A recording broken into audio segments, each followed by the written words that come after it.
it's BT with the BT Motorland Aragon review. Let's get right to it. I was there for my birthday weekend. It was well worth the birthday. Got a chance to watch Red Bull Rookies Cup firsthand. Let me tell you something.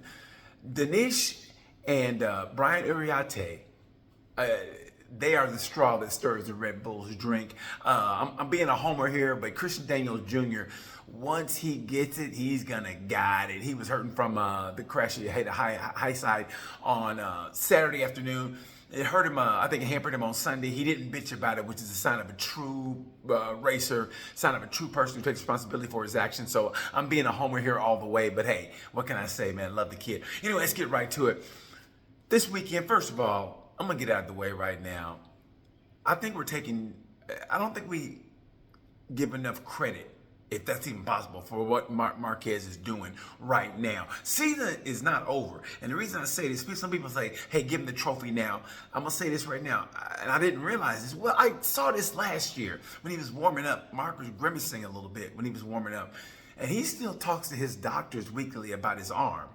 So, I mean, luckily he's not crashing a lot this year, but hey, you never know. He might be one crash away. I don't want to jinx it. One crash away from, injuring our arm again. Let's hope not. Let's really hope not. But man, right now we are witnessing brilliance personified.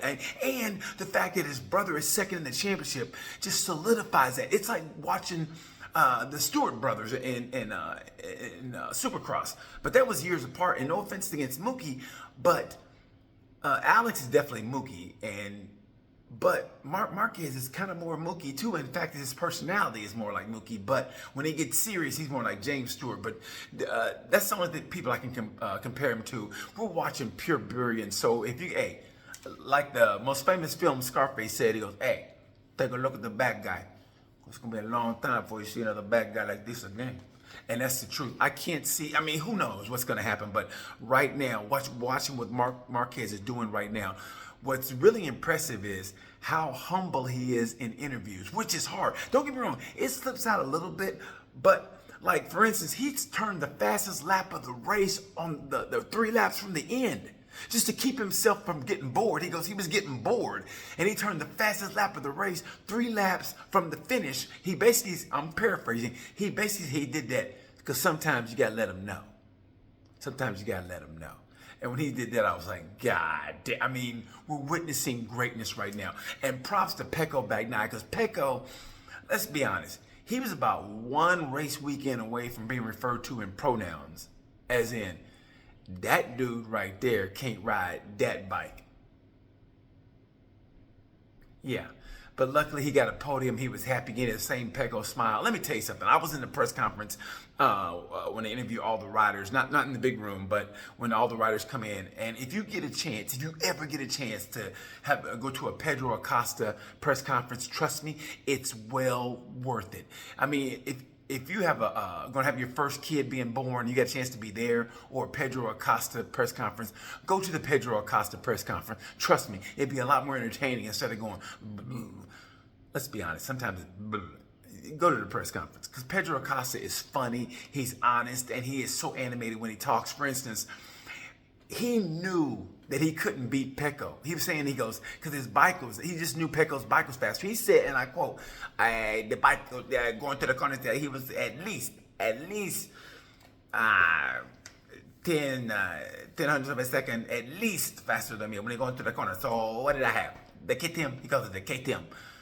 Listen to him talk and watching his animation and being so honest.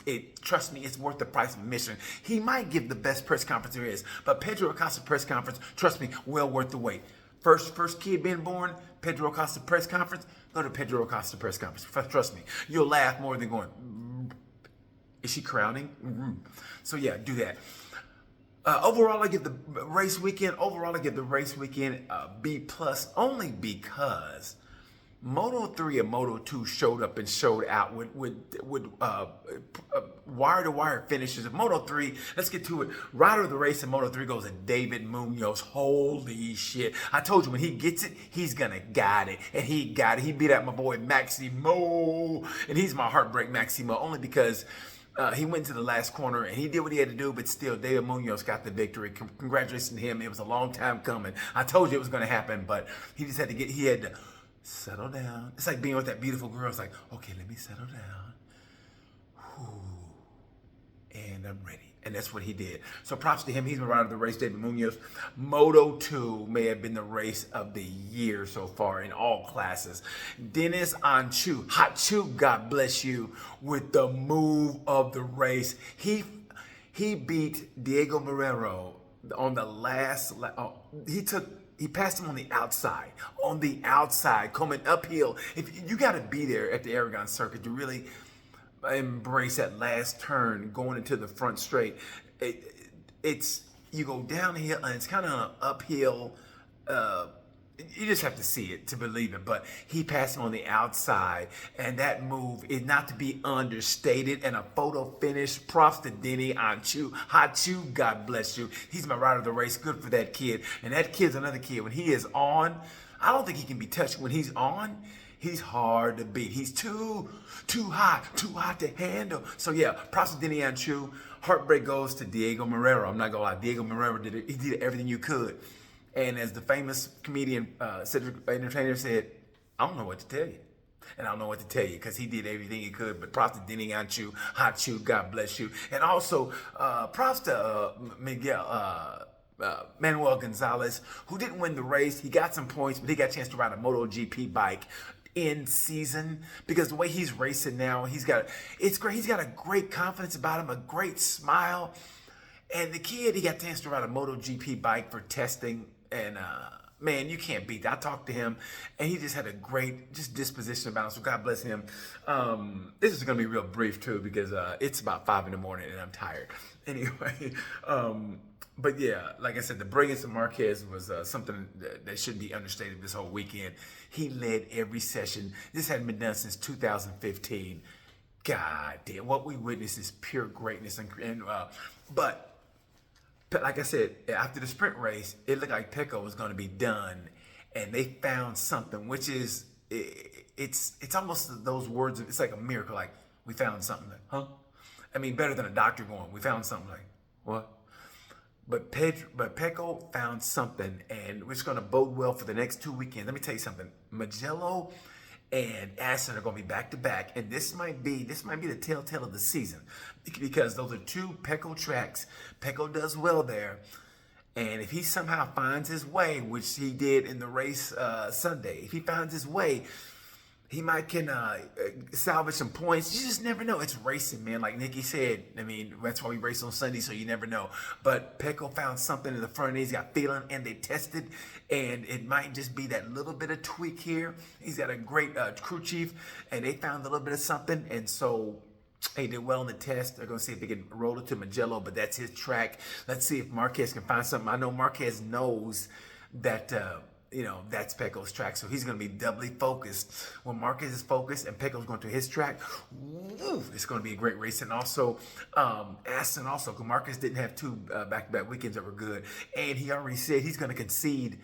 Marquez never concedes, but he said he's going to, when it comes to Barcelona track at Catalonia, he said his brother's going to be very well there. He said his brother might kick his ass there. So Marquez says that. I mean, Mark says that, but we'll see. But anyway, great weekend of racing. I give it a B+. What do you guys give it?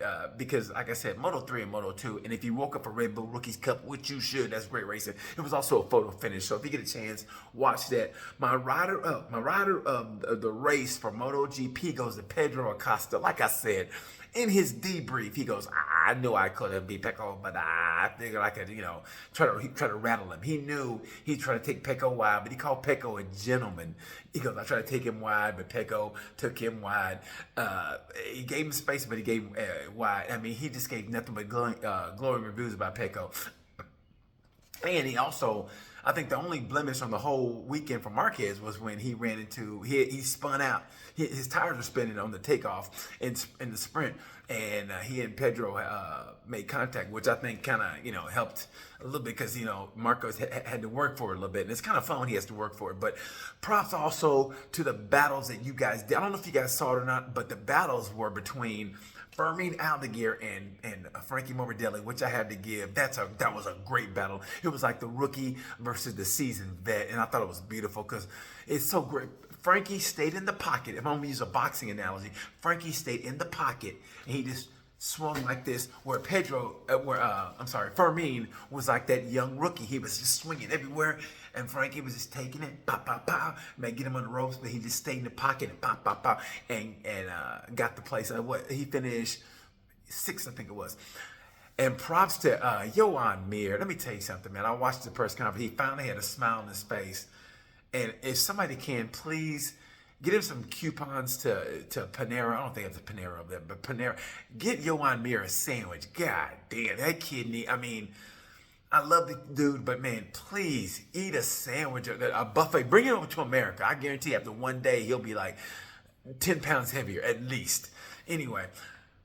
Props to Johan Mir and the battle with him, Vinales, and Fabo DG. With DG, I give the rider of the race goes to Pedro Acosta for getting 4th place, knowing he didn't have a chance in hell of beating Pecco, and the fact that he said that it was awesome. But the rider of the day goes to Martin Marquez. Led all sessions, didn't put a foot wrong the entire race weekend. I don't know what else to say, man. But like I said, the next 2 weeks they're going back to back. They're going back to back. They go back to back. They go Mugello and Assen, 2 great racetracks. So if you get a chance, man, watch the next 2 weeks, and I think everything goes right. Then we'll see how the championship is going to bode well. But Marquez takes a 32-point lead over his brother, and I think almost 70 points over Pecco. But the championship is still wide open. So anyway, talked way too long, but hey. Thank you guys for all the great birthday wishes. I appreciate that, man. I really do. Thank you for listening. Thank you for the comments. Thank you for the criticism. I don't care, man. I can take it. I'm a grown-ass man. Anyway, that's pretty much it.